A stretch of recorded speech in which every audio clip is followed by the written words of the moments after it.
Salam sehat. Bandarmologi NSSS ke-1 di mana saham ini IPO di 10 Maret 2023. Sedangkan data saya ambil sampai dengan tanggal 30 Agustus 2025.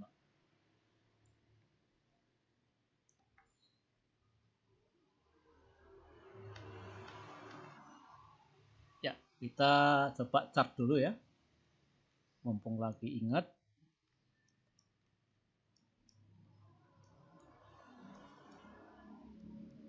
Jadi saham NSSS ini IPO di 127. Ya, 127.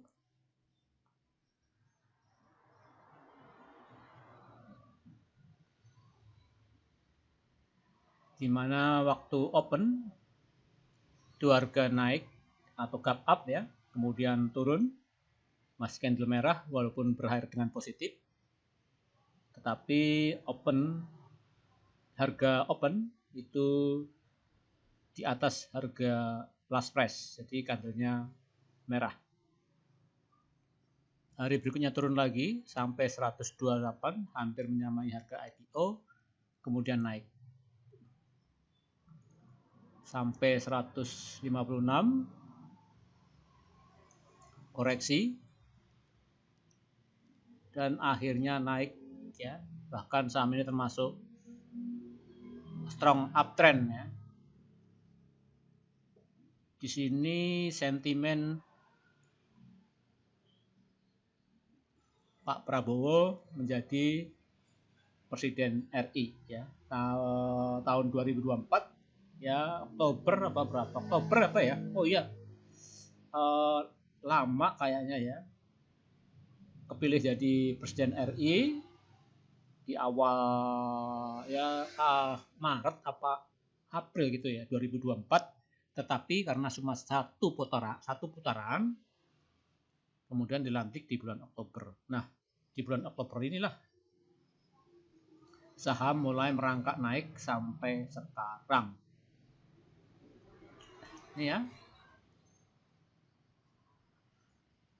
Jarang saham yang dari IPO-nya itu uptrend terus ya. Bagus intinya ya. Tidak mengalami kocokan naik turun yang dalam secara chart. Nah, itu saham NSSS. Kita ke bandarmologi ya. Sebentar. Ya.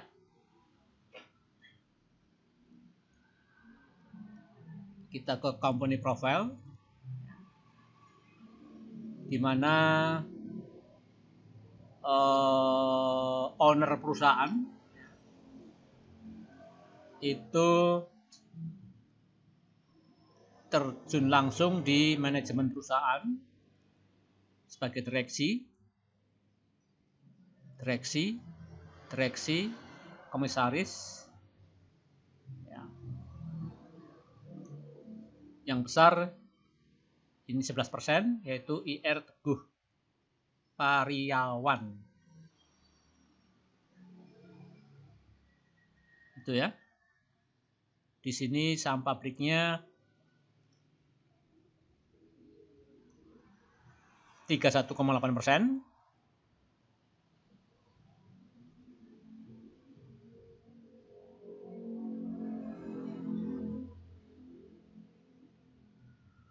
Ya. PT Nusantara Sawit Sejahtera atau NSSS ini. Tadi di sini ada punya anak perusahaan di Bina Sarana Sawit Utama, PT Borneo Sawit Perdana, Hamparan Mitra Abadi ya, PT ya. Ini di bidang holding company activity and other management consulting activity. Ini kedudukan shareholdernya PT Samuel, ini sekuritas ya, itu menguasai 41%, masyarakat non-warkat 31%, Teguh Patriawan 11%, dan seterusnya. IPO pada 10 Maret 2023, di mana IF adalah underwriter-nya, yaitu Samuel Sekuritas, harga IPO-nya 127. Di sini ya, ada sekuritas sebagai penjaminnya, underwriter-nya, itu ada 1, 2, 3, 4, 5, 6, 7. Ya. Apakah perusahaan ini perusahaan besar atau ya besar, kok sampai sekuritasnya lebih dari 1, 2, 3, 4, 5, 6, 7, lebih dari 6 ya, 7 ya.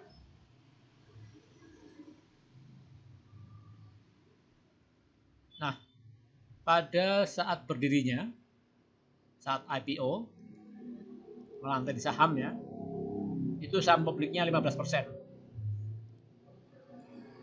Kemudian founder share-nya 85%. Jadi dengan market cap saat IPO itu 3 triliun dan market cap sekarang itu 10 triliun.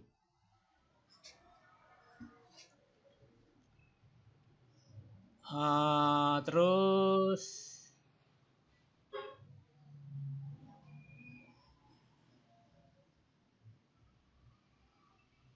seiring berjalan waktu, saham publiknya bertambah 36%,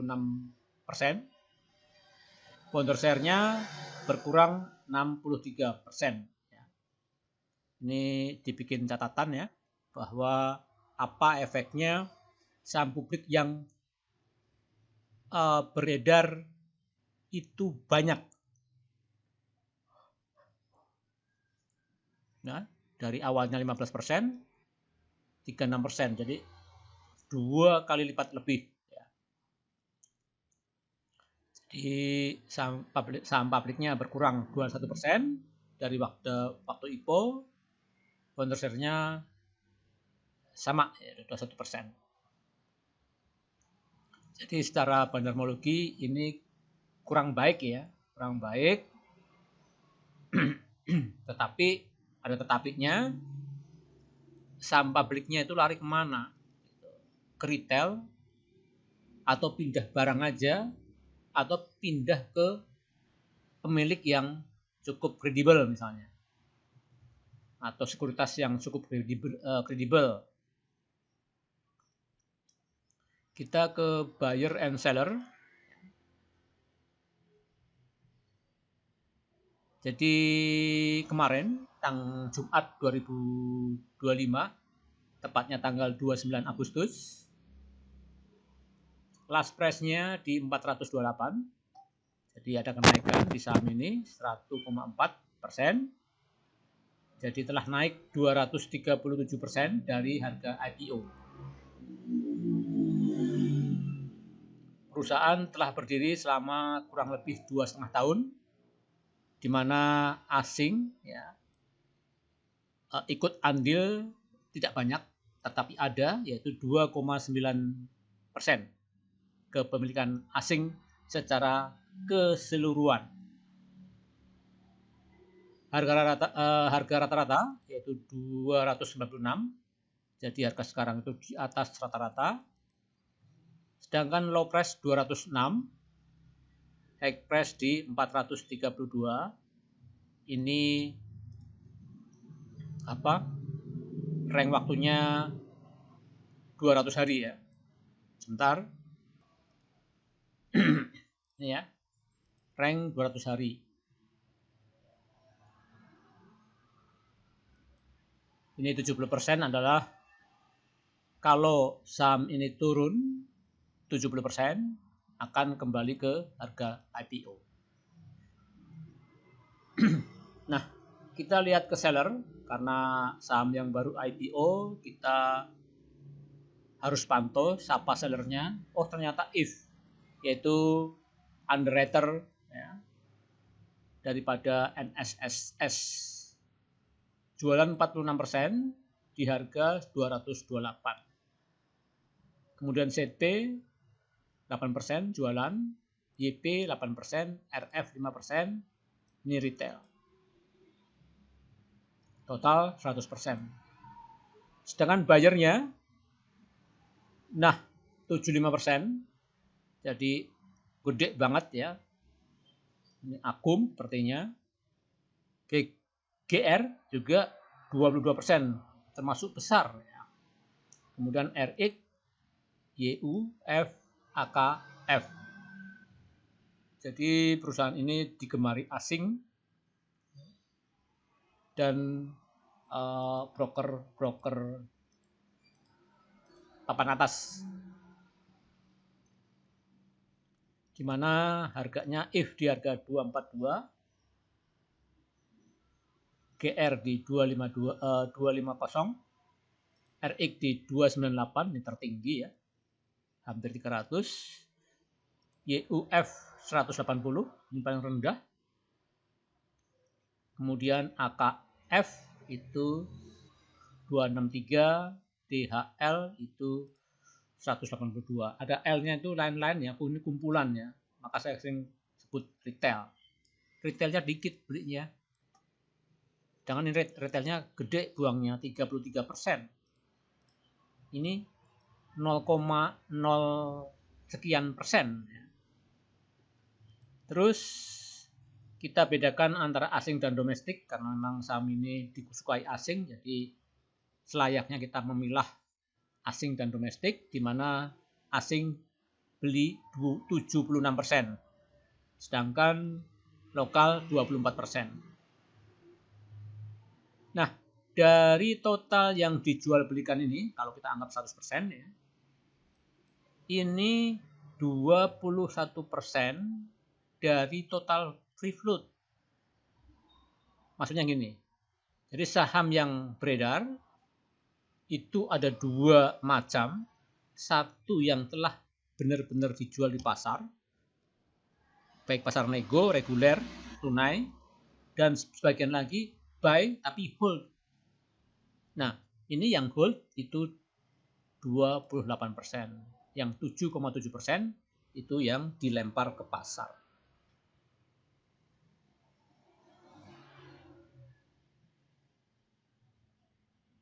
Sedangkan founder share-nya 63,9%.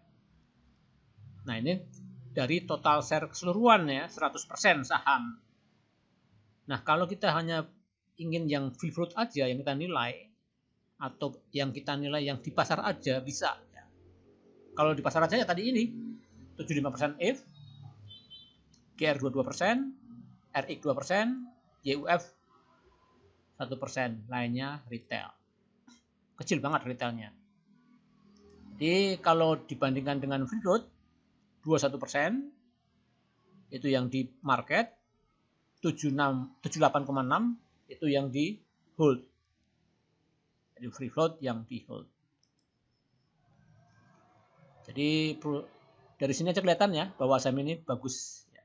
Karena yang Akum if lagi, if F lagi ya, asing. GR, siapa nggak tahu GR, Panin Group ya. Panin Sekuritas ya. RX, siapa nggak tahu RX ya. YU, siapa yang tahu YU. AK, siapa yang nggak tahu AK. Ini bandar-bandar kelas atas. Nah, kalau kita ingin tahu total share keseluruhan, berapa saham-sahamnya dimiliki oleh sekuritas tertentu atas nama sekuritas tertentu, if F itu 5,8%, GR 1,7%, RX 0,2%, YU 0%, AK nggak usah ada L-nya nih ya. Bisa masing-masing harganya ini tertinggi yaitu di RX rata-rata 298 ya, sama dengan ini tadi di sini ya. Kemudian if di 242, GR di 250, dan seterusnya. Yang dua ini free float yang belum dijual, sedangkan underwriter yang memang pemiliknya, shareholder atau founder share. Kita ke sini, nah jelas di sini akut ya. Jadi kalau saya nilai bandarmologi saham ini adalah A, ya. Dimana if F 75%, GR 22%. Ini yang jualan if juga, ya, tapi if domestik. Ya. Jadi mungkin crossing bisa, ya. Yang jelas akum, ya. Ini pindah tangan doang mungkin ya, dari if domestik ke if foreign. Jadi akum akut. Nah ini 8% itu free float yang di market, sedangkan 28% itu free float yang masih di hold. Ini adalah founder share 64%. Nah kalau kita bandingkan, kalau seandainya kita tidak membedakan lokal dan asing, ya if-nya otomatis tidak mendominasi ya. Bukan cuma ya, cukup lumayan banyak sih masih, yaitu 55%. Tetapi kalau kita bedakan domestik dan bukan, itu 75%. Ya enak yang dibedakan ya, karena emang ya beda. RDN F dan RDN domestik ya beda. Nomor rekeningnya jelas beda, nggak mungkin sama. Walaupun pemiliknya bisa sama. Tapi yang jelas barang itu masih di IF, F itu 75%. Nah ini ya, ini 55%, GR-nya 40%. Di sini GR-nya 22%. Ini untuk pembelajaran ya. Jadi jangan begitu mudahnya mengabaikan, oh asingnya usah dihitung lah, karena akan bias ya. Maka sebaiknya asing dihitung, kecuali dalam petik asingnya tipis banget, mungkin 0,5% misalnya ya. Coba kita abaikan. Itu pun kalau bisa kita enggak, karena kita abaikan karena mungkin dia saham kelas 3 ya, saham gorengan misalnya. Kemudian diperkirakan asingnya itu persentasenya sangat sedikit, misalnya 0,5% dan sebagainya. Dan alasan waktu juga kadang-kadang, karena ingin cepat-cepat ya, cepat selesai bandarmologinya, videonya atau apanya lah, analisanya ya, kita pakai yang tidak membedakan lokal dan asing. Nah itu ya, cukup saya kira. Tidak perlu ada waktu sideways,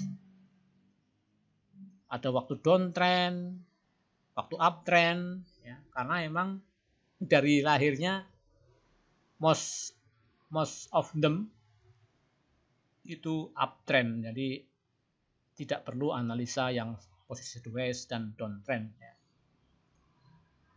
Saya kira cukup ya. Salam sehat.